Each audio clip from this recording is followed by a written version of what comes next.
নমস্কার বন্ধুরা, আমরা আজ 144 বছর পর যে মেলাটা আমরা দর্শন করতে গিয়েছিলাম, তো সেই মহাকুম্ভ প্রয়াগরাজ থেকে আজকে বাড়ি ফিরছি। তো বাড়ি ফিরছি, খুব দুঃখ লাগছে, মনে আঘাত। আমরা তো সাধু হতে পারলাম না, আর হবও না। আমাদের বন্ধুরা সব আছে, তো মুখ চোখে কি অবস্থা থাকে, কিন্তু খুব সুন্দর জায়গা, খুব খাবার সুব্যবস্থা, টয়লেট, ল্যাট্রিন, জল, গাড়ি ঘোড়া, ট্রেন, সব খুব সুন্দর ব্যবস্থা। বন্ধুরা এখনো যারা দর্শন করো না, তারা কিন্তু এখন পেছিয়ে আছো। 144 বার জীবনেও যেতে পারবে না। যদি বাঁচতে চাও তাহলে দর্শন করে এসো।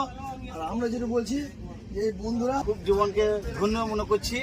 হ্যাঁ, 144 বছর পর আমরা বাঁচবো না, এটা আমরা শিওর। কিন্তু তবুও যে আমরা এত কষ্টের মধ্য দিয়েও আমরা এত সুন্দর দর্শন, এত সুন্দর স্নান, এত আমরা সাধু দর্শন করতে পেরে আমাদের জীবন ধন্য মনে করছি। হর হর মহাদেব, হর হর মহাদেব।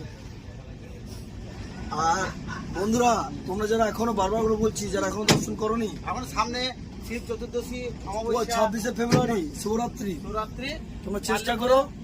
আর ওখানে প্রচুর সাধু আশ্রম, খাওয়া দাওয়া অ্যাভেলেবেল, খাওয়া ব্যবস্থা, বাথরুম ব্যবস্থা, জলের ব্যবস্থা, কোনো দিক থেকে কোনো অসুবিধা নাই। আমরা খুব দুঃখিত, আমাদের মন খুব খারাপ। খাওয়ার ব্যবস্থা, আবার সংসার জীবনে যেতে হচ্ছে আমাদেরকে, আবার সেই ব্যবসায়ী সংসার, আমাদের খুব দুঃখ।